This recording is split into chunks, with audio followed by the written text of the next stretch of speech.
Hey, what's up, everyone? This is Mark Pruitt from the New Wave of Traditional Heavy Metal.com. We have a great interview with us today. I am excited to present Jason McMaster. The list of bands and the list of projects that you're in it'd probably take us a long time to kind of go through that. We will go through that, but directly from your website, I'm just going to say Pastor McMaster from the Church of Disaster because that is my absolute favorite name for you. In fact, can I upgrade you? I think I've called you the High Priest of the Church of Disaster. Can I upgrade you and can I call you Papa You McMaster? you can call me whatever you wish. I will answer to it. It's fun to rhyme with my last name. There it is. Well, it's not just a rhyme in name. You have actually earned the title. So, thank you very much for taking the time, to be here. It is truly an honor. I was going through your history and the legacy that you have connected to rock and metal, is absolutely stunning. And I'm hoping that we can go through, some of the salient points. I know we don't have all day, and we could probably do a couple of shows on the things that you've touched on and the things that Yeah, you've seen. and we can if we need to. Well, I appreciate that. Hmm. I think a great place for us to start, because it is something that we did cover, and I believe that this came out, was it 24 that this came out? But Igniter, Horns and Hammers. Yeah, it might have been the end of 24 now that I think about it. I did a blog, a quick update. I was not too dramatic about it or, oh my God, I really hope this new year is going to, it wasn't anything like that. It was more like, okay, let's put it all in one cup. And I hadn't done that in a while. I don't even think I did it in 23 or 24, but I did it yesterday. And I was trying to recall exactly when Horns and Hammers came out. And you might be right. It might have been the end of 24, but it's a great record. It's much appreciated when people want to talk about that record because Igniter seems to be a band that, that kind of metalhead just Mhm. seems to miss out on for some reason. Like we're I know we're not invisible, but I don't know why. What you're in Igniter? What's that? I have to answer that question too many times. In my opinion, it's just too bad. Well, I look, it is a straight up traditional metal classic record. And if Yeah, people haven't checked it out, there I don't think that there's a bad cut on the record. There's no filler. It is straight through to exactly what it is that you want. Um, yeah, important that they understand. It's just we're not trying to reinvent the wheel. yep. It's very angry Iron Maiden or it's pissed off Judas Priest or whatever you want to call it. That's exactly what it is. And that's a damn good thing because I think Yeah, that that's 100% correct. So, yeah. uh, just take me into your process for Mm. songwriting. Are For you? Igniter or for Yes. anything. Well, Good. let's start with Igniter and then let's Okay. sort of go to Y- the greater process. there's not one way to create art. Uh, but the process ends up, as far as songwriting, to your point, uh, it can either start with a lyric, it can either start with a melody that you came up with, it can start with a rhythm pattern of some sort of chant or incantation kind of a vibe, or a little jingle that you have in your brain that you can't get rid of, and or just anything that seems attractive in that moment. Sometimes when you get a rough mix of the band doing a demo and in the rehearsal room, and they've put together some kind of, rough mix version of a new song idea, and they send it to you, and you load it and you listen to it. You're either inspired immediately. I'm speaking for myself, by the way. I know I'm Sure. kind of second, third person kind of thing, but or you're not. And sometimes when you're not, you're like, got anything else? And they're like, wait, you didn't write lyrics or sing on the first one I sent. Well, sorry. That does happen sometimes. Interesting. And then sometimes when you, oh yeah, I mean, if your band writes 12 songs and that's the album, and you're only inspired by five, six, seven of them, and then you say that, or they ask for an update. Yeah, how you doing on the rest of those songs? Yeah, well, I've continued to listen to them, or maybe I should listen to them some more because they're not doing it for me. You got Mm. anything else? And the band gets butthurt sometimes. So they have to understand, unless you're going to provide me with some lyrics and some ideas that might, force me off the road to go off road for a moment as to Hmm. where I feel like I'm just not happy with what I'm hearing. And it's nothing, there's no harm done. No one's done anything wrong just because I'm hitting a wall, right? Yeah. Uh, Sometimes the song writes itself, man. uh, Sometimes it'll come on and I'll be like, oh my God, I can't hit the record button fast enough. Whether I have a lyric or not is not important. It's, I want to, like, you know, sing dummy words or yes. just shapes or, vowel runs of notes with just vowel shapes until I find something that works with. Sometimes I'll take the vowel shapes and make words out of those. And sometimes that works really well. And sometimes you're like, yeah, this lyric sucks, but at least you have and what's interesting, Mark, is the first melody that I usually come up with, the first thing that I just kind of like vomit into the mic Yeah. is usually the one I go with. Well, it's interesting to listen to the creative spirit that you have, and Mm. a part of me wonders, like, are you driving down the road and does you're looking at the billboards or you're looking at something and you go, oh shit, and you pick up your phone and you're like you say you're sort of you're shaping a melody or you're like oh, this is a really great line. I got to remember this. If I was to hack into your phone and if I was to look at your recordings, would there be a bunch of voice notes of you kind of Yeah, mumbling?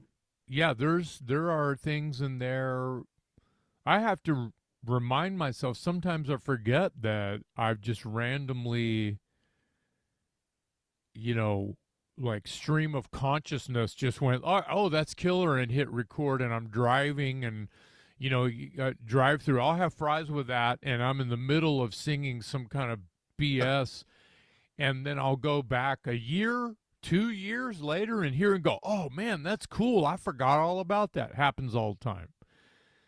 That's awesome. Um, That's awesome. So many people do that, but there mm, are not as many people. Like I think the thing that makes the music that you make stand out more is you are absolutely 100% in the moment with every song that you sing. There is absolutely never anything that you're doing where you're just kind of going through the motions. You feel it mm. 100%, and that shines through in your performances.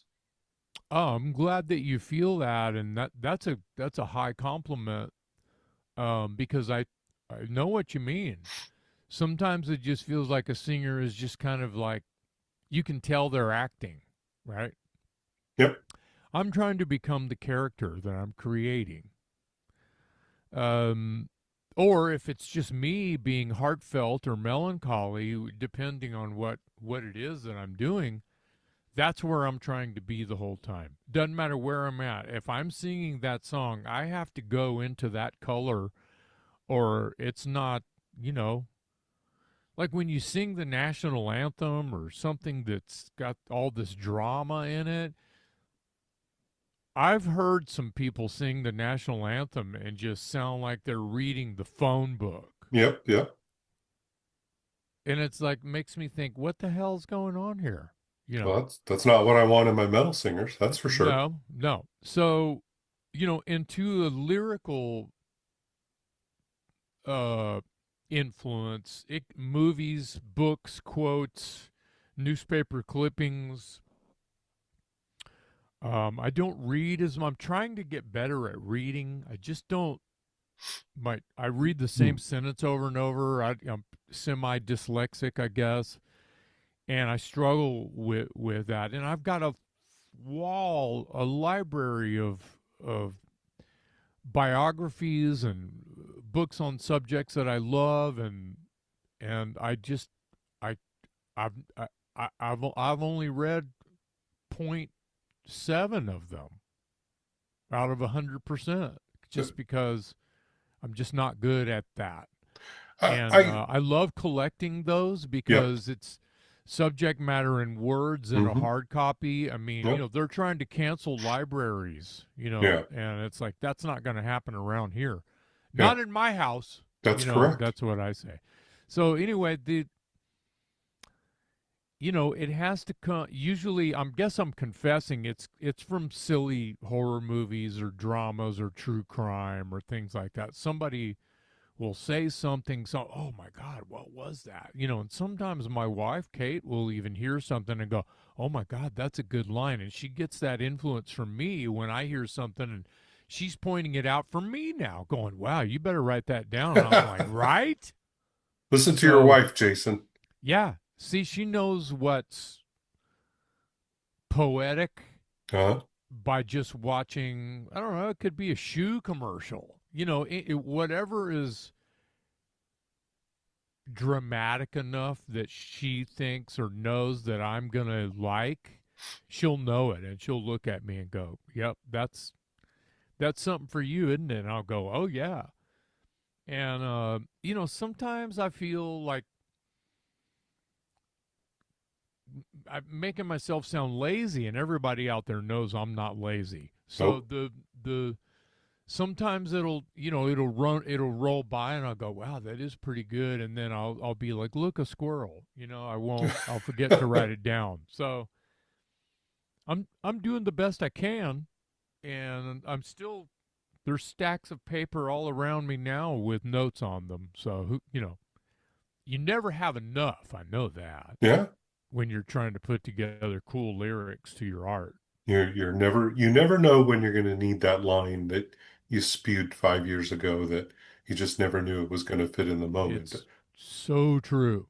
I have a mini stack of biographies and things like that, and I mean, I do love nonfiction, but I'll tell you that for my writing, I take a lot of inspiration from, fantasy or sci-fi novels. Those are the things that I'll sort of devour in terms of, Same here. yeah. Yeah, and that helps sort of the creative. Um, I apologize. I'm a little under the weather. I'm trying not to cough into the microphone. You're doing a great job of carrying me, by the way. Thank you very much. Well, thank Um, you. You're doing a good job of hitting that mute button. so are you, is the process fragments and bits that you guys exchange with one another, and then you all get in a room and you record the song, and you're in the moment and you're like, yes, this is what I'm looking for. No. Okay. Um I mean, in fantasy land, and in the old days, it was, Hmm. yeah, it was four or five people in a room together hashing it out until they came up with something where by the end of the day or a couple hours later, everyone's looking at, you're at lunch or dinner with some of the guys, and you're going, wow, we're on to something. You're Yeah. all patting each other on the back, kind of thing. When it is a group effort, right? Hmm. But you know, in the analog days, that's exactly the only way if your material was written as a group or with two or three people, you're hashing it out, you know, together until you feel like the song has gone somewhere. And usually the singer will, whether there's lyrics or not, like I said Yep. earlier, Hmm. work with a melody, whether there's lyrics or not, and, find something that's working really good that jumps out and is memorable, that's really cool, that most of the time it's because that's what the song is asking them to do. Now, Hmm. it's interesting, this is sometimes there's a barrage or a series of chords being played, and then sometimes there's parts of a song where it's just one note for a really long time. So that makes things different. It can be easier, but there's a lot of, when you think about, like, you know, songs that just have one note for a long time and this is the verse section or Yep. whatever. Hmm. Yeah. Um the singer, whoever's going to sing or whoever's writing the melody for the singer, really should have some kind of flair Yeah, that's go going time. on where there's one note going dun dun dun dun dun dun dun dun dun dun dun dun dun dun dun. Like Highway Star. Yeah. Uh-huh. Dun, dun, dun, dun, dun, dun, dun, Hmm. dun, Yeah. ba, Yeah. dun, dun, dun, dun, dun, dun, right? And then there's a hook, right? Da, da, da, da, da, da, da. Well, but there's one note going on for measures and measures and measures, right? So you've got to write a melody over that, because the singer is just going to go, what's coming after that better be really badass. So when you think about, well, let's sing a melody here over one note, or if the chords are moving around, the singer usually has room to just kind of do the opposite of what I just said, Yeah. where the singer can sing one note that is a harmonic note of all of the chords that the band is moving around on. Like when you think about a bass line, the bass line can go da na na na na na na na na, and the guitars can be moving all around. The singer could be doing its own thing as well, and the bass and drums are staying in this one groove. Just that straight line. When you think about that, that's just music. That's song crafting, right? Yep. Yep. But there's not one way to write a song. Like you could flip any format I just gave. You can put it in a jar and shake it up and throw it on the table again, and it'll look even different. Let's have the bass walk around crazy and everybody else stay in one Yep. place. Yep. See what I'm saying? So Yeah. it doesn't matter. It all that matters is it good? Hmm. Some songwriters will sound like a braggart and they'll say, "Man, I've written 100 songs," and then I'll say, "Incredible," and then I'll say, "Not to be crass, but how many of them are good?" Yeah. How many are good? Because that's not necessarily you to be the judge of. If you're writing songs for yourself, which I'm a firm believer that is the gospel, you should write songs for yourself, but you should know if they're going to They're move gonna click. someone else Yeah. or not. Yep. Yep. If they don't move anybody else, writing them for yourself for your whole life, that's fine. Just don't play them for anybody. That sounds absurd, because music is language and music is life and it's meant to be shared. But if you share it and it doesn't evoke any emotion in someone outside of your own psyche, then it's not medicinal. Yep. Amen, brother. That's the truth right there. Yeah, Well, and any type of art that you share, whether you're writing something yeah, or whether you're making music or whatever, 100%. there's that aspect of that where you've got to give it away, and it takes on 100. Yeah, you have to live with the life that it takes on outside of you. That's for yeah, sure. yeah. I don't want to leave Igniter hanging because I Yeah, we can understand. finish Igniter. Yeah. Well, there's rumors of a new album that are coming out, but I have tons and tons of other questions. So can I put a pin in plans for Igniter for just a minute? And I have another question, and I think I'm going to be fascinated by the answer because I'm interested more in the second part than I am the first part because I think I know what the answer is up front. Okay, But we can move on. who are your rock and metal influences? Who do you go back to and I'm in your car and you start the car. What's the song that I'm hearing or what's the band that I'm hearing? Well, I don't listen to the radio, but my in my car, I'm being way too literal here. My radios just comes on when I start the car, and it's on something awful because I don't listen to the radio. So when my stereo comes on, I can't wait to turn it down because it's usually some crap. And religious station, some something different that I'm going to be like distortion to me, to my brain, right? And so I'm always referring to Elton John and Queen and Billy Joel, and then early AC/DC and Aerosmith, and always Judas Priest.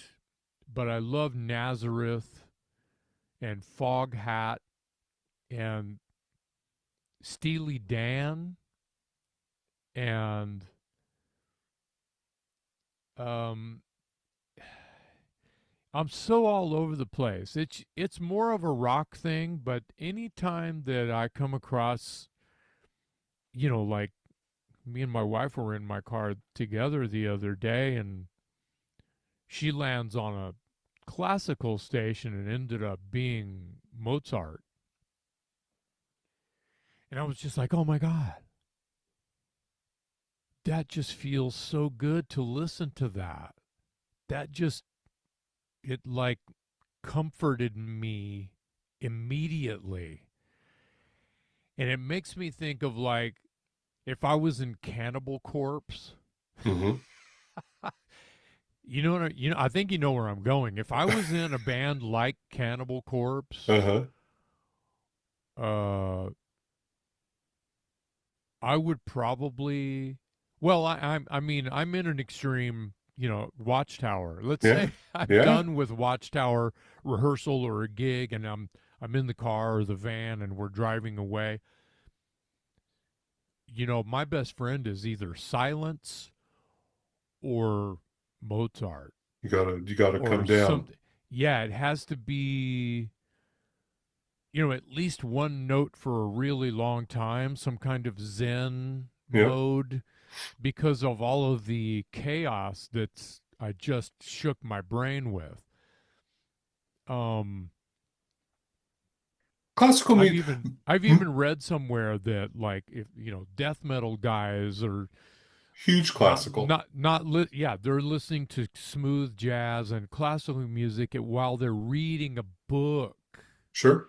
and not listening to death metal after they just played 2 hours of death metal on stage at uh, brain damaging volumes. Well, that music is so it's kind of interesting because that music is so evocative, but there's so much emotion that's carried in very little, right? The Yeah. subtlety of a French horn, or for me, metal was a gateway to classical music. That's how I discovered classical music is That's a because great, yeah, yeah, I get that. yeah, I yeah, get that. Let's say you're a young teenager in the 80s and 90s and extreme music is fairly new. Well, it's new to you at any decade. sure. And then you get a little bit older. Where do you go from that? You end up going to classical or you switch gears completely, hopefully without having to change your wardrobe, you know. I know, people know what I mean, I and that know. was that was such a weird. when the trends change and then people change their freaking wardrobe because the trend changed, that's wait a minute. It's like, who are you if you're going to let that change your whole thing, you know? But I guess it's okay. Change is good. You shed a skin, you Sure. move on. No Move on. Yeah. judgment, but it's interesting. It's interesting how it can be so black and white sometimes for some people. It's not so black and white for me in my opinion because I used to buy little I used to get little 45 7 inches when I was a little kid and listen to them on my little romper room Mickey Mouse Yeah.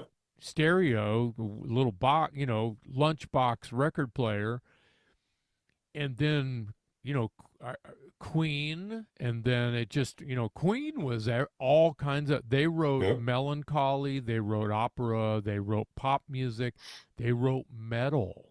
They Yeah. were drop D.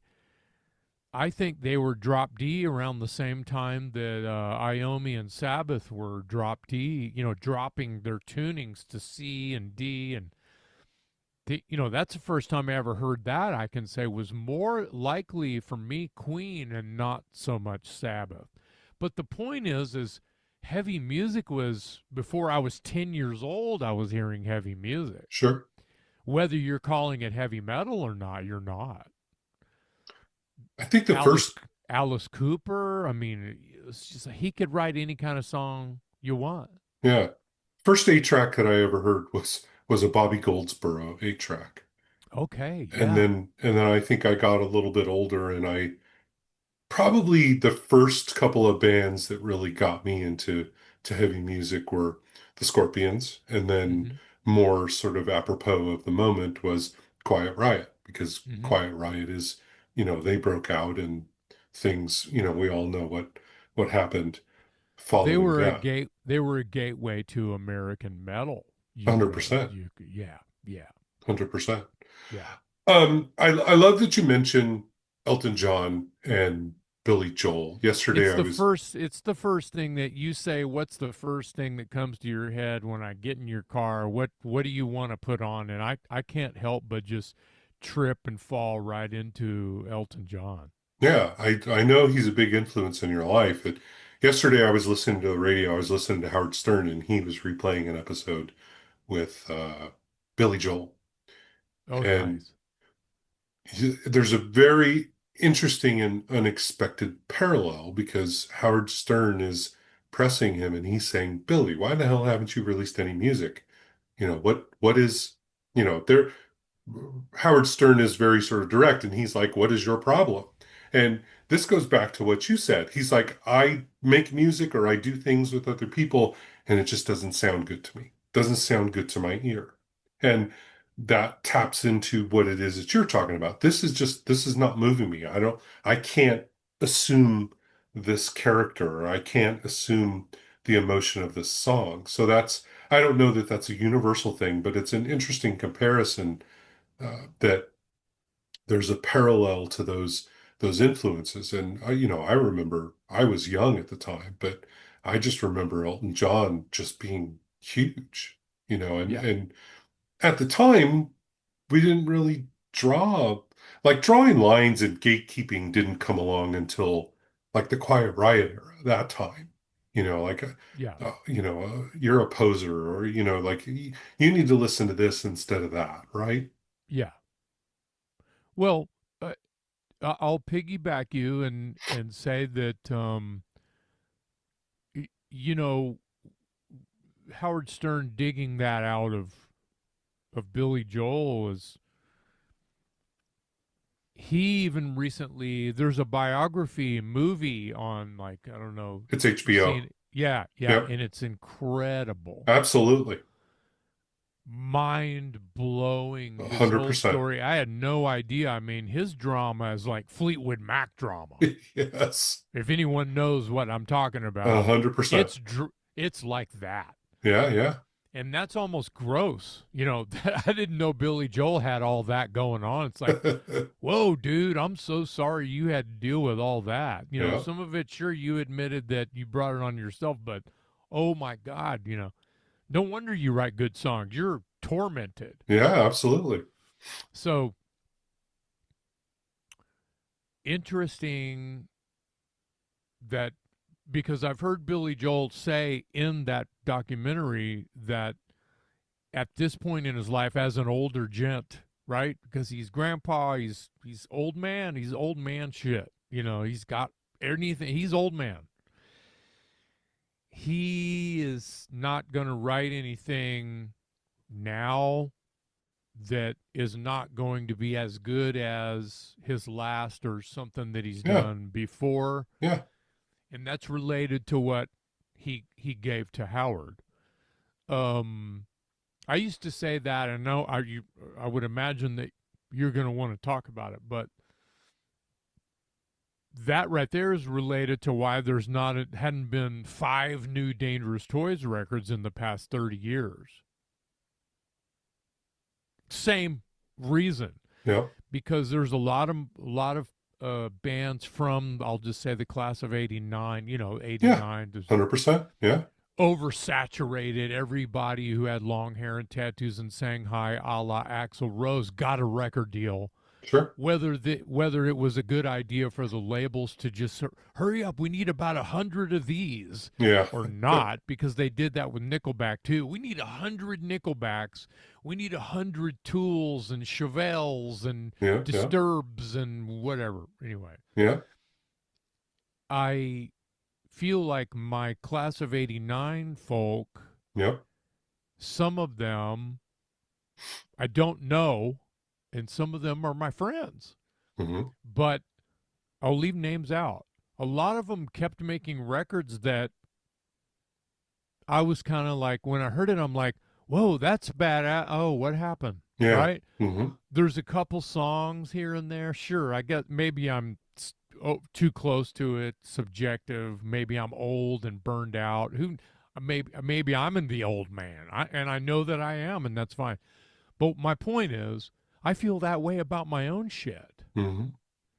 So if I can't get off on my own, this goes back to when we were talking about song crafting. Hmm. If I can't make it for myself and then be like, oh my God, I'm so excited and this is making me emotional, and then, Why put it out? Yeah. that this has to, that, that I'm going to want to put it out if I'm getting emotionally moved by this creation.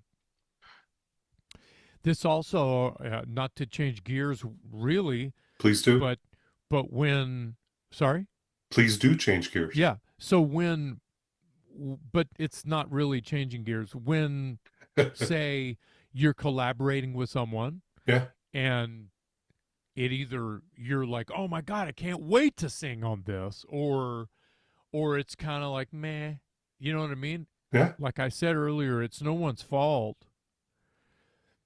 but it also turns into, I'm just adding this, um, it all turns into, or can turn into, well, if what they're giving you is not cutting it, you'll find a way to finish the record because you'll end up writing the song yourself. Yeah. I'll end up writing the You music take and it. the lyric Yep. myself Yep. that fits what those guys have already created for me to sing over. Is just a sketch of what we're talking about here, right? I'll fill in the blanks. We'll go back to Igniter for a second. We were in the middle of writing the record, The Golden Age of Black Magic. Yep. And for Igniter, and I don't do this all the time. Sometimes I try to do it with Broken Teeth, and it doesn't always work very well. Sometimes the titles come before the lyric or the song or whatever. Sure. In Igniter, I've done that a couple of times where I'll just write down the most metal and horrific song titles I can come up with via my stacks of idea scraps. And one of the titles was The Golden Age of Black Magic, which I thought was just glorious as far as that kind of metal goes. Who doesn't want to listen to it? What metalhead in their right Sign mind me up. doesn't want to hear a song that has the title The Golden Age of Black Magic. Black metal, baby. It is perfect. So it's so much drama. Oh my God, what could the song be about? It's not, it's because it's not really about witches. It's not really about any of that. It's very vague, actually. Doesn't But matter at that point. correct. You got me in on the title. So what the, witches, I rest my case. But Yes. so the band wasn't giving me something that was totally making me want to use this title or this to sing this, I miss the golden age of black magic. I mean, it's glorious operatic silliness. And if they're not giving me that harumph, that I need to present this the way that I feel here you go. I feel like that song I was singing it before without music. I was able to like melodically just create the a cappella version of the song without music. Yeah. And so they're sending me songs that I'm trying to fit this thing over. So guess what? I had to write the most of the verse parts, and chorus parts, etc. No, you know what? I'll backpedal. I think that those guys sent me some stuff that had a verse that my verses in Golden Age were working. Yeah. But when it went off the cliff and held the big da-da, the fanfare for the Yep. pre-chorus, Yep. it wasn't there. So I had to go in and fit my big ta-da into something that they had. And that's how that happens. So that fits with what I was saying a minute ago. Sometimes the singer has to just, well, what if you're not a guitar player? Put What it if you're put not everybody on your back, buddy. what if you're not a piano player? What if you're not a guitar player? What if you're not a bass player? But I'm just the singer. That doesn't work for me. Yeah. Yeah. Every singer needs to be able to play something so they don't run into this situation ever and they can't finish the freaking song. I'm laughing and I'm smiling because I think a lifetime moment for me is you crooning the golden age of black magic. That's the it just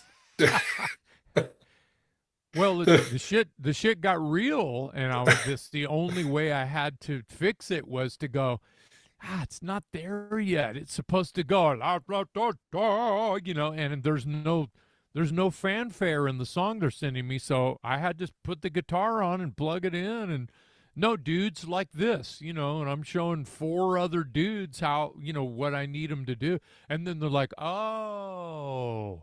And it was like 2 days later, they had learned my part and stuck it into the song, and I had a whole new palette to write to cut to my play track with. with. Yeah. Yeah, yeah, yeah. You So you sometimes you have to interject yeah. to finish the tune or Well, the that's the record. the iterative process though. I mean, you get together with folks and that's how being creative works. One You thousand percent. you are prolific, but you are not prolific for the sake of being prolific. Everything that you've got, I mean, let me look at my notes here. Yeah, And please do. maybe not in chronological order, but Watchtower, Dangerous Toys, Broken Teeth, Igniter, SA Slayer, Evil United, Hot Shot, Godzilla Motor Company. Have I missed anything? Night Terror, you're working. Night Terror, Night Terror is happening. Howling Sycamore. Do you know Howling Sycamore? I don't. That's a new one to me. Wow. Why is that Can new to can me? I can I sell it to you? Please do your best. There is this Italian multi-instrumentalist slash guitar player that was in a band called Ifal Duoth, and that is spelled, I'm probably saying it totally wrong, Ephal, second word Duath, something like that. And he randomly contacted me online about 2014 and wanted me to sing, was certain that he wanted me to sing on his project. Yeah. And I was like, wow, okay. I don't know you. I need to listen to some of the material before I say yes, which is usually the key for me to say yes. Is if I like it, I'm probably going to say yes. Hmm. Right. And I pressed play, and I shuddered because Nice. it was so scary good. And the great thing and this happens quite often where they'll already have lyrics. They'll have music and lyrics and they just want my voice. And I'm like, oh my God, this is going to be fun to get in this character and just go into this mind that they've created and like, act, It reminds me of what King Diamond has Oh created yeah. Uh-huh. that he did in Merciful Fate and then on into King Diamond, where these characters and all of these storylines are like watching a movie, and it's like unbelievable what he can do with his voice. One, Yeah. two, that the songs are like these operas. There's so many movements and time changes, and it's so sick. Yeah. Any, anyway, like Queen, Yeah. Queen does that or used to, Oh, right? come on. Didn't they? That's the So yeah, definitive voice right there. that's right. So Howling Sycamore, I made two records with Howling Sycamore, and I'll try to put it in a cup for you. Yeah. Imagine if Queensryche and Pink Floyd went black metal, Oh, jeez. You said Queensryche and I was in. So or death metal. You know what I mean? Because yeah. it's super dark and ethereal and mythological Hmm. and total mind fucking, and the journeys that the song, I mean, some of the songs are 9 minutes long, and it's not boring Yeah. Good. because it's a journey, and it's what some might call headphone music, Oh yes. but it's metal. So it's not, headbanging with headphones on. That's not metal. See what I mean? Yeah. So it just depends Queensryche. on Operation Mindcrime, the quintessential same, headphones album. same, Yeah. same, same, Yeah. same. I'm Yeah. not comparing it to Queensryche. I'm just trying to 100%. to paint a picture for you and for listeners who may not know about Howling Sycamore. Anyway, it was on Prosthetic Records, both releases. There's one song on the second album which is called Seven Pathways to Annihilation. And Marty Friedman plays a solo on the Hell yes. ballad, and there's a ballad on that record. And there's a bunch of moments where I'm very melancholy, and I'm in a I'm in my chest voice, and there's this very brooding thing happening. But then the next moment, I'm on the ceiling, just like retching, Hmm. and it's beyond Watchtower and beyond Godzilla Motor Company and beyond the most igniter and beyond the most metal thing I've ever done on Howling Sycamore.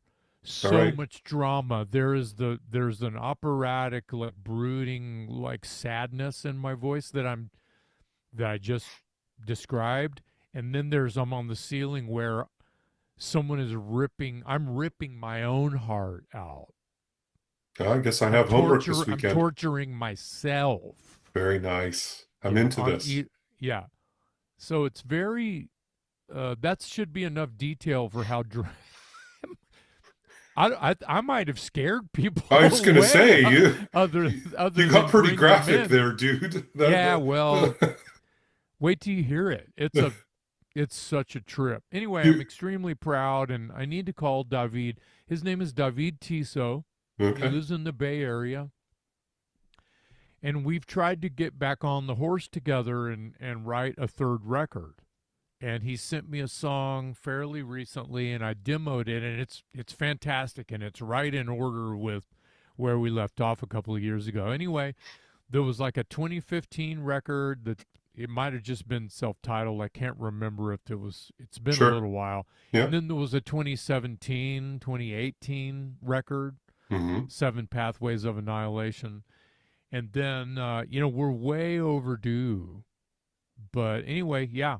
So that's not on your list. I'm trying to think of other things. Not to one up you or anything, but yeah. Well, I mean, it is your career. You can you can one up me on this one. I'll let But that one slide, Jason. I promise. I wrote a record with you mentioned Night Terror, yeah. Yeah, yeah. But I wrote a record with David Austin from Nasty Savage. Oh, yeah. And that's not quite out yet. And that's a very interesting sort of progressive kind of power metal with lots of drama in it as well. And that's sort of shelved at the moment. Hmm. David Austin is going to figure it out. I have faith, and eventually it'll come out. And it's an EP's worth of material. It's a long EP. Some of the couple of the songs are long. Yeah. Um, Your hands are in some very important places. And I don't want to wow. overlook that, especially for the people. I mean, look, if there's people obviously in the new wave of traditional heavy metal audience, there's a whole crop of bands Yeah. and people that are influenced by this music. And I want people to understand that there are some very important points in time that they need Yeah. to go back and look at. And I think the first thing is Watchtower. Yeah. Watchtower is the birthplace for a lot of, those that modern sound that came out. If you look at that and then you look at what started happening on both coasts, the New York scene with Anthrax and all of that, and then the West Yeah. Coast scene with Metallica and Exodus and, you know, San Slayer. Francisco yeah, Slayer, San Mm-hmm. Francisco versus Los Angeles,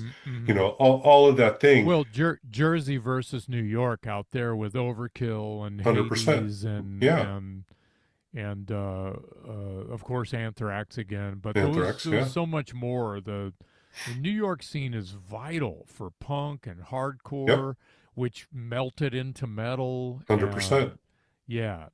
Well, So, but you yeah, have the crossover bands like the Cro-Mags, right? 1000%. Stuff like that. Yeah, You know, important bands. yeah. But there's a bunch in that area, the tri-state area. Uh, God, uh, I'm scared to say a band's name because it's just a rabbit hole. Yeah, But there's so many things. we could Yeah, talk about this for 2 days. yeah, yeah, There was a little known band that's my favorite, but up in the higher range of vocals, but Toxic with a K, yeah, Toxik. yeah, Great band. yeah, You know, yeah. fantastic stuff. And Well, they were that isn't that the prog metal band that 100%. if you're reading about Watchtower, you Mm. usually read about Toxic right next to it. Yeah, Yeah. yeah, And I think that's an important distinction to make is you were yeah, sort of at that watershed moment. If you sort of draw the lineage up, I don't know that you're at the top, but you're near the top for influences from that perspective, that early yeah, Metallica sound, that sort of DIY, but and I'm talking like Kill 'Em All, or Call of Cthulhu on the Ride the Lightning or stuff like that. That them sort of reaching to your point, characters or emotion or things sort of in the songs that kind of took you to a different place, right? The Dungeons and yeah. Dragons sort of influence. And um energetic Uh, disassembly is just pause yeah. for a second. Yes. Please write on your list Cassius King. Oh, I did see something about that. Yeah. Mm-hmm. Yet another thing to check out. Yeah, And again, you are prolific, but you're not prolific just to do so. Like if you're going to put your name on something, it's going to be damn good. Like there's nothing on this list. I like everything that you've done, but I'll show my hand.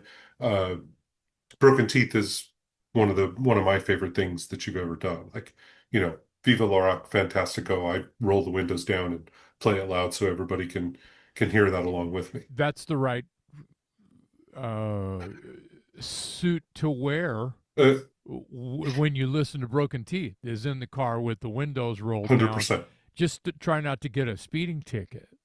I Personal story aside, rabbit hole that we're going to go down. Um, Late summer going into the fall, I went on a motorcycle trip. And it's me and a buddy of mine, and we do these trips every year. And so I'm riding to meet him, and we get together and we go through a bunch of different stuff. So I'm riding through the desert, and I'm crossing from California to Nevada, and I've got broken teeth. Um, Exploder, I think is Mm-hmm. I've got Exploder in my helmet. And I look down and I'm doing not the speed limit to your point, but I was just so lost in the moment. I didn't get a ticket that day, but I probably should have. But it's to me, that's music, right? Music is tied to those kinds of memories. It's a very sort of visceral Mm. thing where you're in the moment. And when I Yeah. hear Broken Teeth or when I'm listening to music that you create, that's what I'm doing. Or, the toys, Dangerous Toys. Saturday nights, I get done with my shift working at the store and we're in the parking lot and we're drinking sodas or whatever in the parking lot, and we've got Dangerous Toys, turned up in the car. It's again, you have been at the nexus of so many different types of movements, and I think it's crazy how you've come full circle because Igniter isn't a new thing, right? The Horns and No. Hammers record isn't your first record. You guys have been around and you've been doing this for a The while. band is 9 or 10 records in. I lost Sure. count, Yeah. and I've been in the band since like 2007. Yeah. Um, and that's why when we started this conversation, I'm like, what is the deal with people just now finding out about Igniter, or if at all? You know? Because it's that new movement. It's the Yeah, movement where it people are is. going back, Well, it's and we're in the age of saturation too, where 100%. everybody wants to be in a band and everybody wants to play guitar and everybody is a YouTube rock star.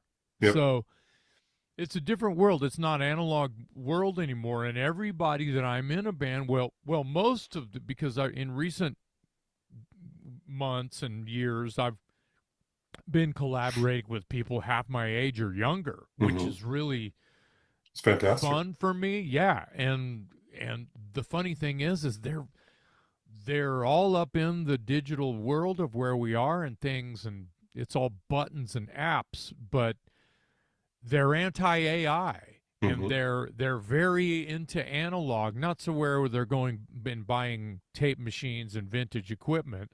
They're still MIDI and pressing buttons and using apps and digital recording and things, but as far as the creation process, they're not using any, sure, the tools, but they're not as far as writing the song, they're not telling AI to go write them a bridge for a song at 130 BPMs in the key of G flat or whatever. You know what I mean? B sharp, whatever they want. They could make up a key and AI wouldn't understand what they were saying anyway. Uh, for me, It's not intelligent at all, in my opinion. no, it's not, and You still have to tell it what to do if you don't like it. it's a tool. Yeah. It's not a replacement. It is a tool. It's great if it enhances things, but it's not meant to replace the human process of creation.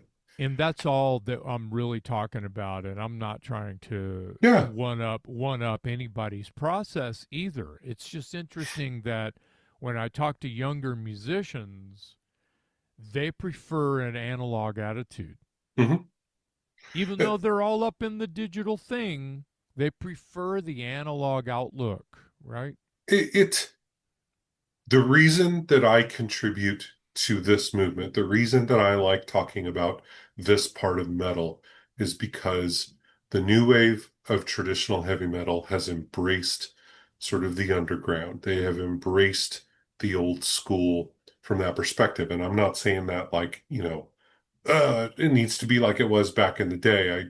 I interviewed someone a long time ago and I asked him what he thought about it, and he sort of he shrugged it off and was like, "Oh, it's just Iron Maiden cosplay." And that's kind of bullshit. I don't know if I agree with that because I think we need these people to be paying respect to the roots. And really that's the connection that I'm trying to make is, there aren't a lot of people that are talking about you being at the heart of so many important points on the map. It's not just Igniter, it's not just Dangerous Toys, it's not Watchtower, it's not the Talk Louder podcast doing what it does. It's all of the above, or it's you having different side projects. You have spoken about you've talked about doing a something along the lines of a Elton John type of tribute or Elton John influenced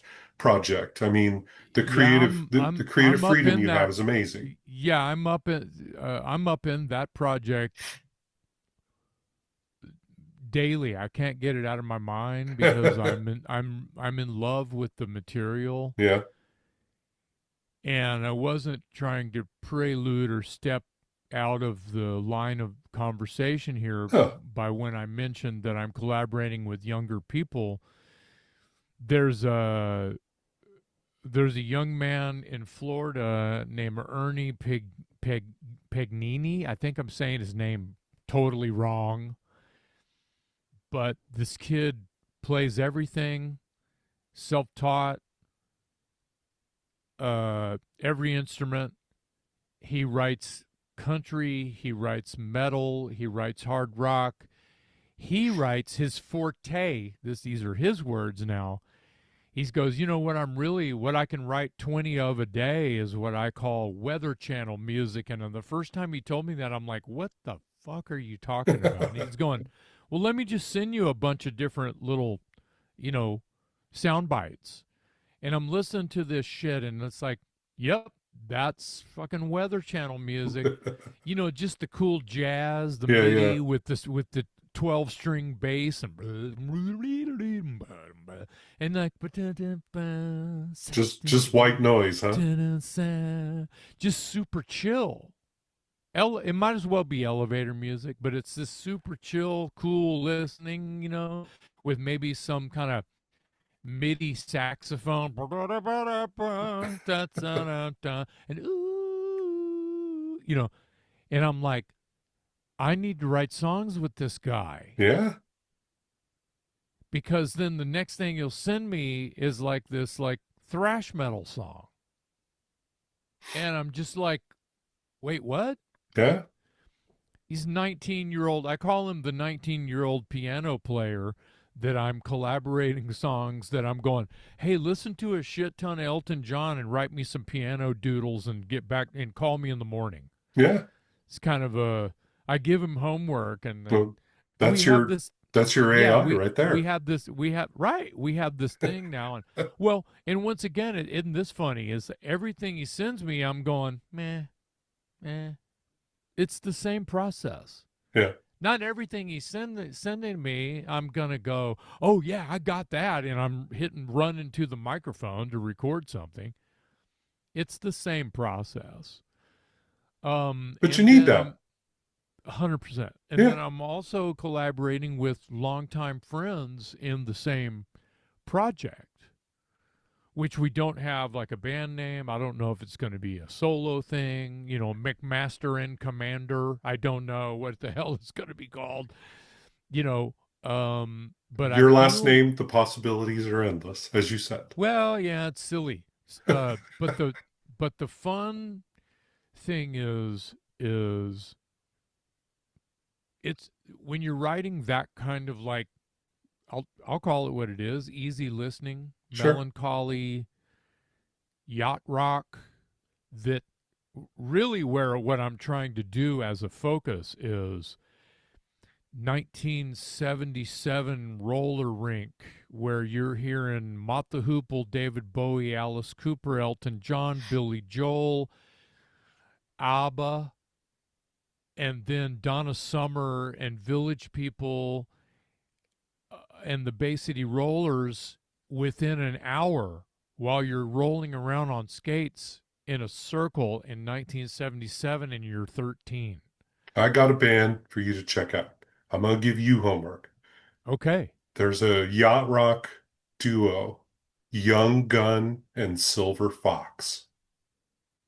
If you I have love the name. It is a brilliant name, and their music is fucking awesome. It is totally like we are way off the path right now, but That's okay. oh my God. Please listen to that and let me know what you think because they are right now, they are right here. It's not a legacy act. They are fresh and they are new. And it is exactly that. It's a young guy and it's an older guy. So it's totally appropriate. Wow. And they write this kind of like Yes. easy listening, almost rock music that's, I mean, are they telling stories? Yeah. Oh, I Yeah. They love, got like see, that's, real imaginative titles, yeah.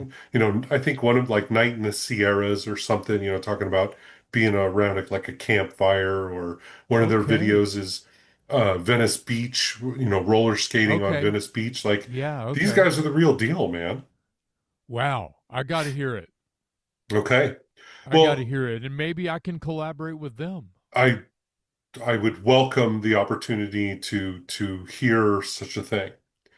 Um, you and I could probably talk for 2 days straight, and I want to thank you because you have been absolutely incredibly generous with your time. We have burned through an hour, and I don't think we've gotten through everything that I had hoped that we had talked about. So let me. I have one question for you. Why does this always happen to me? Every host I work with says the same thing. Dude, we didn't even scratch the surface and you're just too you talk too much, Jason. No, it's you know No, what it is, they don't tell me that. I'm saying that, you know. Jason, and I know this from personal experience. Um, you you are a fan first. That's that's what makes you different. There are a lot of people that are out there that do this, that have this talent and they're kind of into it, but they're not a fan. It's like you're saying, they're not getting into the character. They're not getting into the art. They have a talent and they're lending it to this thing it is that they're doing. I've watched your podcast, Talk Talk Louder podcast. I wear this shirt all over the place in it. People are like Jason McMaster, Metal Dave Glessner. Yes, yes, yes. You guys have some incredible acts that go through there. You have new acts. You have other acts. You're talking to people, but the both of you are fans first. And the shit that you guys come up with and the people that you talk to, it's just it's awesome. I'm jealous. I watch it and I made a comment the other day on one of your posts and I was like, this is the best thing out there. And I don't understand why people are not listening to this more because you guys get into some shit. I mean, it's awesome what you guys pull out, and I hope 2026. You guys had one of my favorite bands. It was a band they're named after my favorite Great White song, Mean Mistreater. Oh They're yeah. a Austin-based band. They were in my top. I think they were in my top five or top 10 for the year of 2025. Yeah. It's such a wide variety. I heard you guys teasing Rhino Bucket. You guys had a great tribute to David Roach. I mean, just absolutely incredible. But the thing is with your career, we're not talking about like the relevance of your career is not 20 years ago. The relevance of your career is right now. You're still making music, you're still having an impact, and you're doing all of these things. And the stuff that you keep doing continues to have as much relevance as you did way back when. Um um I really appreciate all of these words. You know, to continue to try to be viable is not my agenda. But that's why it works for you, Right. because that's not what you're trying to do. You're No, you're just you're just doing what it is that you do. that's right.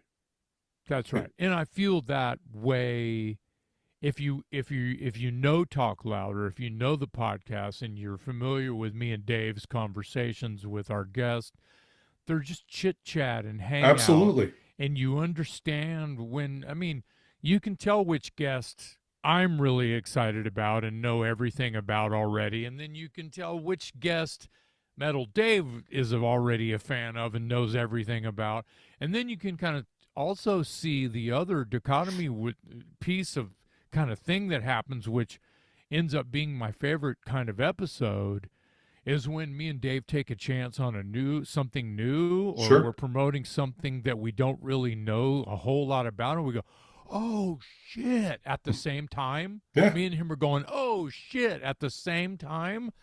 Those are really good episodes. So, to what you were saying,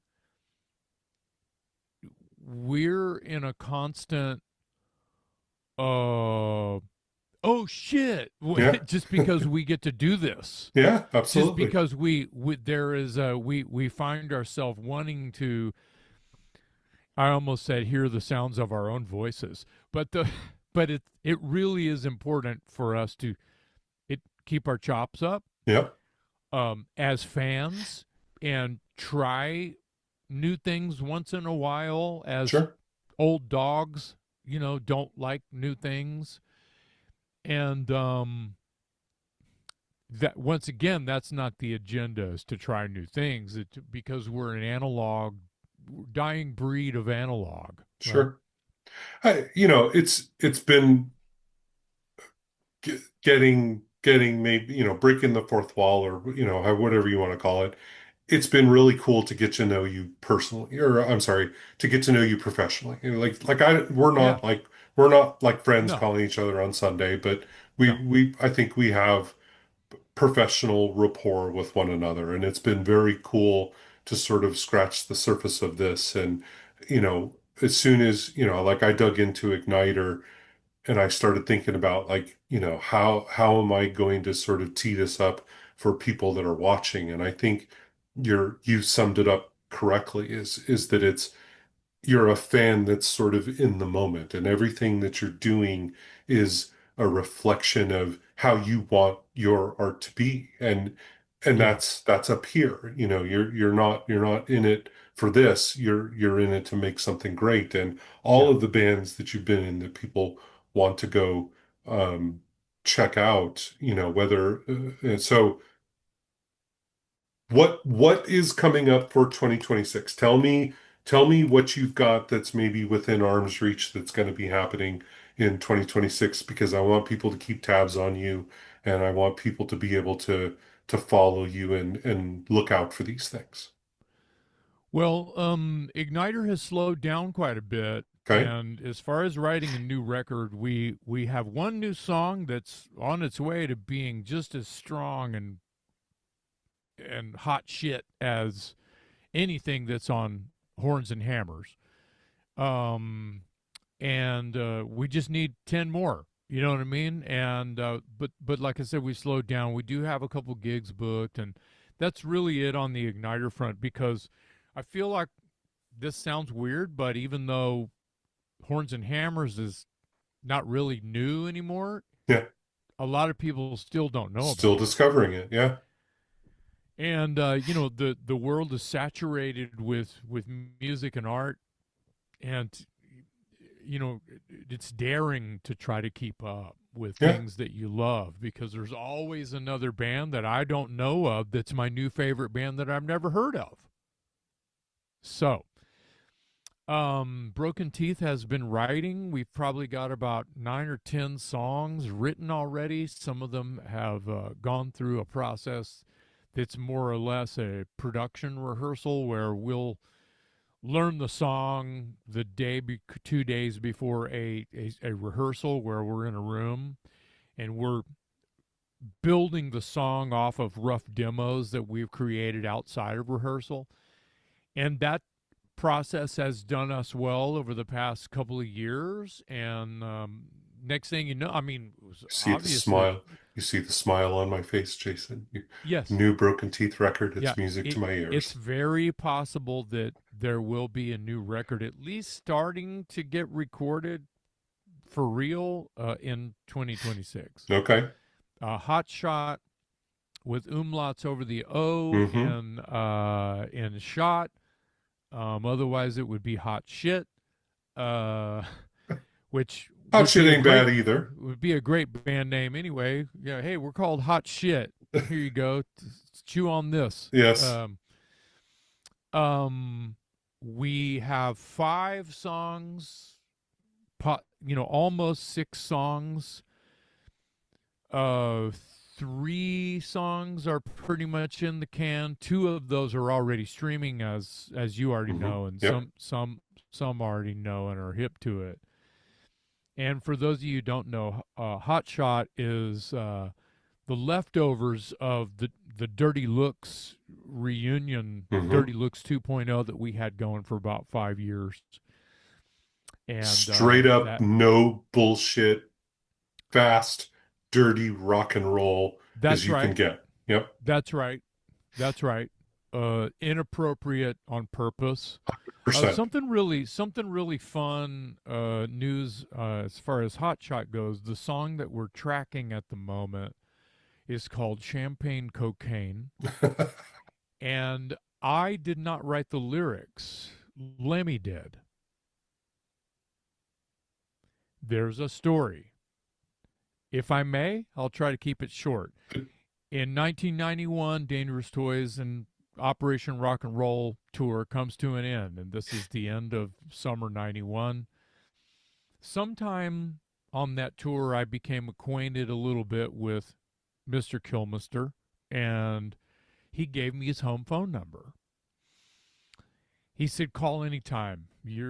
I can tell you're a good dude. It's all good. Here's my number." He probably gave his number to all the boys. But anyway, the point, he said, "Call anytime." And a few months after the tour ended, I grew big enough balls to want to call him and just to see, wow, I'm really calling Lemmy. And this is pre cell phone, right? And it's a landline. And it's probably a $50 phone call when you kind of think about it. Anyway, I called up Lemmy and I said, "Hey man, I'm not bugging you or anything." He's like, "Oh no, you caught me at a great time, man. I'm just hanging around." I said, "Awesome," and we just chatted a little bit, and we didn't even really talk about the tour, which is, you would think like, that was fun, and then I don't know if I would have liked what he would have had to say anyway, because it was a little bit of mixed feelings anyway, Sure. um, which was unimportant.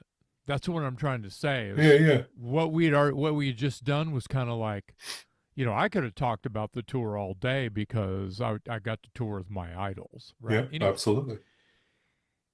he goes, "What are you guys doing?" I go, "Well, we're writing. We got to make a third record.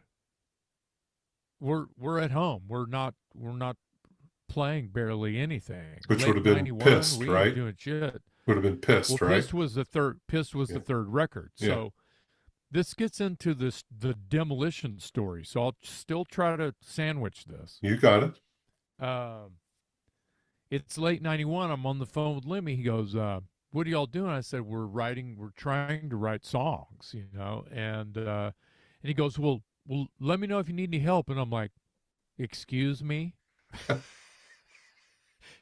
he goes, he goes, I work really fast, man, and I'm like starting to pick up what he's telling me. And I paused and took a deep breath, and I'm like, did Lemmy just ask me if he can write some lyrics for me, please? It's almost like he goes, "Please let me help you with a song." And I was like, "So you mean if I gave you a title or a theme or something, you could just," and he's like, "Oh yeah." So I gave him the title. Okay, there's these 2 sisters. Let's make them blonde just because, that's what I think you would probably like as far as this theme's going to go.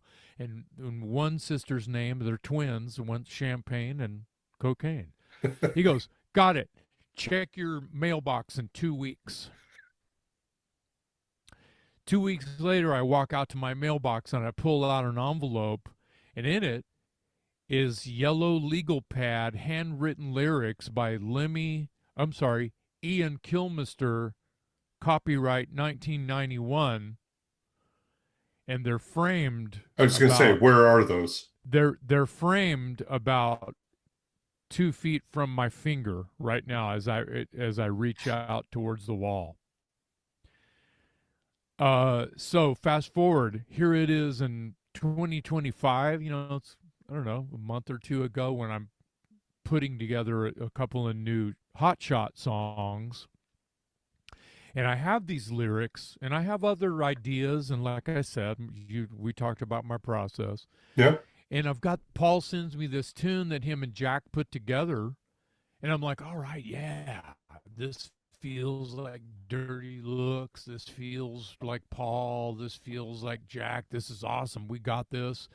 And I'm trying to come up with something. And I keep going,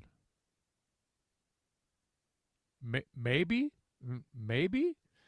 And I literally took the frame off of the nail and held it like this and sang framed Lemmy lyrics into the microphone. And so the new Hotshot record, whenever that's supposed to come out, has a song that's written by me and Lemmy Oh, and Paul and Jack. I will always have time for a great Lemmy story, and that So is one of the the greatest. there's a backstory even to that. Now, when we, I said the toys, what are the toys doing? We're writing songs. I'm trying to come up with lyrics. Hey, if you need help, let me know. Hey, here you go. Okay, cool. Right on. So the toys demoed a song and there was a song, and oh, this one needs lyrics. So let me try these Lemmy lyrics over this. It didn't work. I even played Lemmy Hmm. the demo of it and it didn't. He's like, what the hell is this? And I'm like, I'm sorry you don't like it. It's Dangerous Toys. We're trying to be Dangerous Toys. We're not going to just write Ace of Spades with just because you wrote it as a 12 bar blues, which everything he writes as a 12-bar blues. Yeah, yeah, It's how he writes, it's how he rhymes, it's how he works. yeah. And everybody knows that. If they're a Motorhead fan, they know that. So it didn't work with the Toys sort of way we do things. It just didn't. And then I even tried it with some Broken Teeth things, and it just didn't. It would have worked with Broken Teeth, I think, if I would have given it some more time. And the thing is, Broken Teeth is kind of ends up being its own thing too. In a way, it's kind of its own thing Broken Teeth is to me. Broken Teeth is very sort of aggressive Saxon, the denim and leather and swords and electricity Y- and stuff like yeah, that. yeah. Yeah. I liken Broken Teeth to something like this, and I may have even said this in press before, where I say, well, it's sort of the demos for Back in Black really wanting to grow up and be screaming for vengeance, Yeah. I could deal with that. kind of a thing. And originally it was just like we just wanted to be Rhino Bucket. Like the first couple records, we just really wanted to be Rhino Bucket. Yeah. But that grew into its own thing, and there was a couple of lineup changes, and that's kind of where what I said just now sort of fits where we are. It's kind of but we're writing some bluesy or groovier tunes now too, which is it's time to do that because I Hmm. feel like that was an origin that we had. It's still powerful, like you're saying. It Yeah. still feels, like a new wave of British heavy metal vibe. It's kind of has some hair on it and Yeah. Yeah. teeth. Yeah. Yeah. But this song that Paul and Jack sent me, it couldn't have worked any better with what Lemmy had sent me so long ago. So this is going to be another tribute to someone I admire who we have lost, you know? So, yeah, pretty fun. I'm Pretty fun. I'm basking in the glory of an amazing Lemmy story. I'm sorry. I'm Yeah, I'm rarely at a loss for words, it's an accidental story but it's because a the story I beautiful just one told you is just nonetheless. like, wait, what? Why aren't I using these lyrics? Is like why my friends have been telling me that forever. Hey, when are you going to use those? When are you going to use those? It's like, oh no, I can't. It's like sacred. And then I said, fuck it, and I Yeah. used them, and it fucking worked. That's So that's what Lemmy would want. Lemmy would say, "Fuck it, man, sing it." That's yeah, yeah, exactly yeah, correct. yeah, and his estate will get a nickel. You Yeah. know, You get the I other mean, nickel. I'm gonna give him 50% of Sure. the whole thing Sure. because it's Lemmy. So Yeah, I well, look, I get it, it's rock and roll, but there aren't a lot of people that can go, oh yeah, there's framed Lemmy lyrics on the wall just 2 feet away, 2 feet away from me. well, I Let's not the gloss over the or the the but magnitude of that. the most awesome part of it is he offered to. I mean, he licked the stamp. And the copyright Ian Kilmister, Yeah, I mean, seriously. obviously, no one's gonna believe this shit that I'm just gonna say in the liner notes. Oh, and this one was written by Lemmy. Yeah, I'll have fries with that. Like it's this nonchalant. Yeah. I'm gonna probably have to scan and print those and put those in his writing inside the sleeve. You know what? And again, rabbit hole here. I miss liner notes. I mean, come on, dude. Like liner notes was the difference between a record Yeah, that was good, but it went great because you yeah. could see stuff in the liner notes. Like I think that's Well, just such a lost art. speaking of liner notes and fun things like that, this is where I have more bombs to drop. The label is called Kenyon Records, and they're the one that's putting out the Hotshot record. Kenyon Records is, I'm glad you're sitting down because I know you're a fan. This is exciting. They have the official license permissions licensing. They have accrued the licensing officially from Sony Music to do full on reissues on vinyl as well as CD.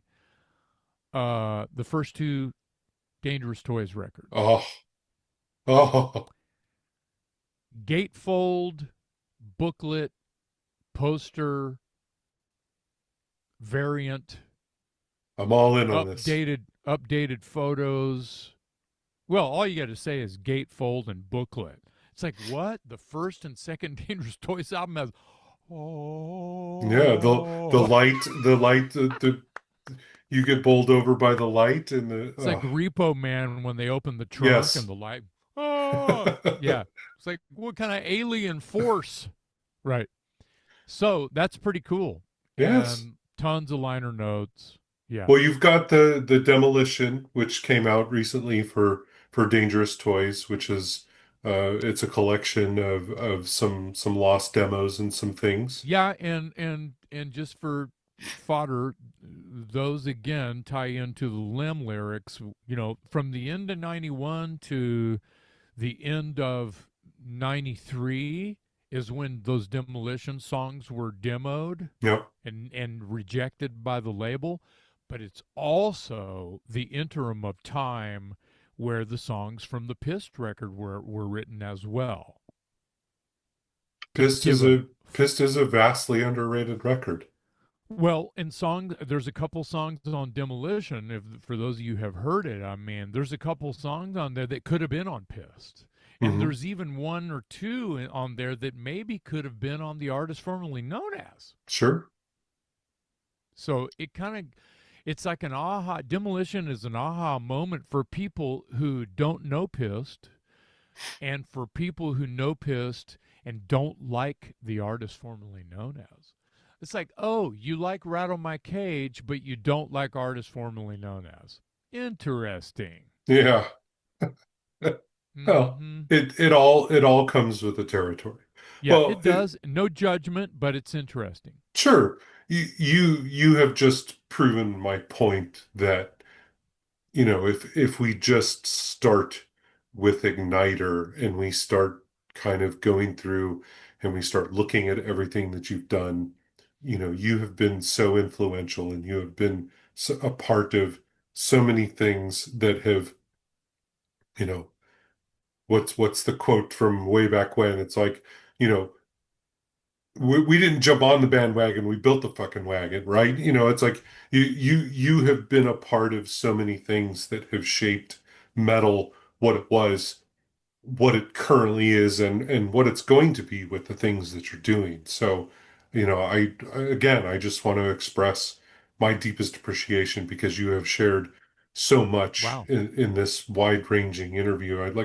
We could go another hour and we could get into some trouble, but I'll tell you what, make me a deal.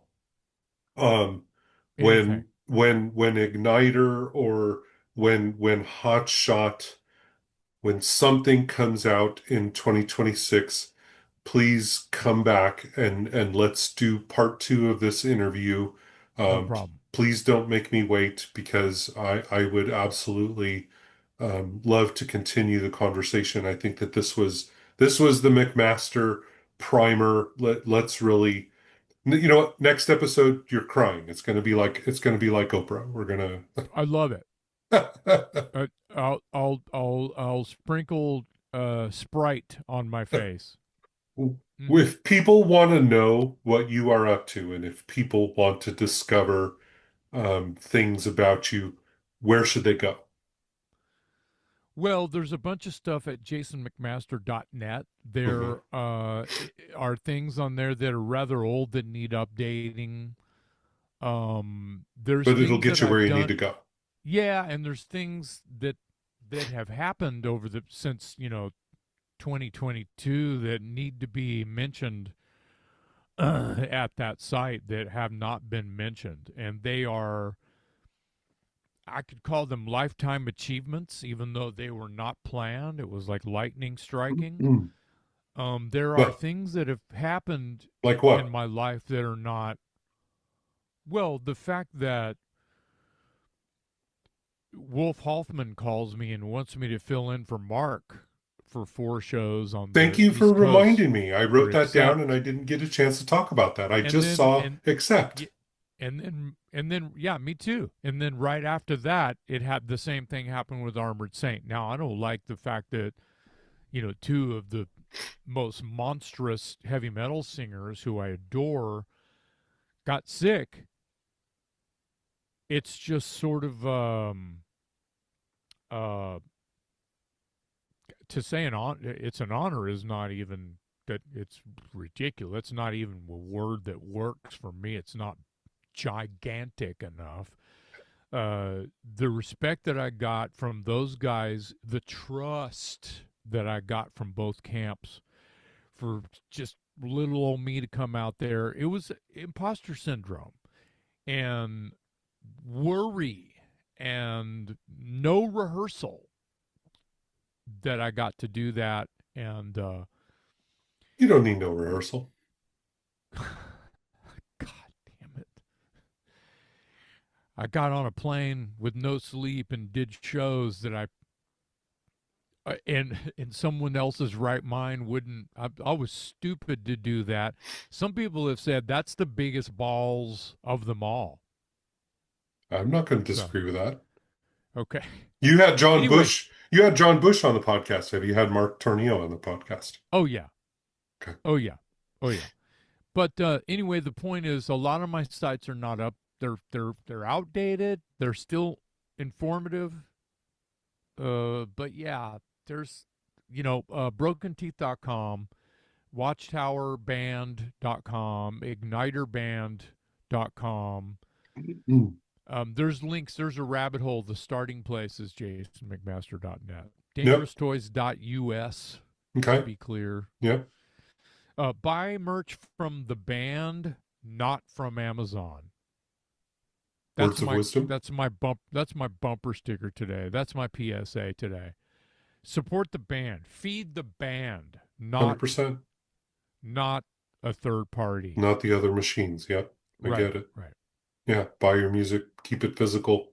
By Don't. licensed logos only. Yep. 100%. Yeah. 100%. Yeah. I can't imagine that there's anything left, but is there something that I didn't cover that you have in your back pocket that you wanted to get out there and you wanted to say? No, I think we both need a nap. I have another meeting coming up in about 5 minutes. 5 minutes away then. Jason, I can't thank you enough. I desperately hope we keep our promise and that we talk again here in 2026 about the amazing things that you're doing. Thank you. It's all about having fun with music and art. That's uh, that's a perfect thing to end on. And the fact that handwritten Lemmy Kilmister lyrics are 2 feet away from you. Yeah. I'm never gonna forget that for as long as I live, you motherfucker. It's crazy, right? Cheers, Jake.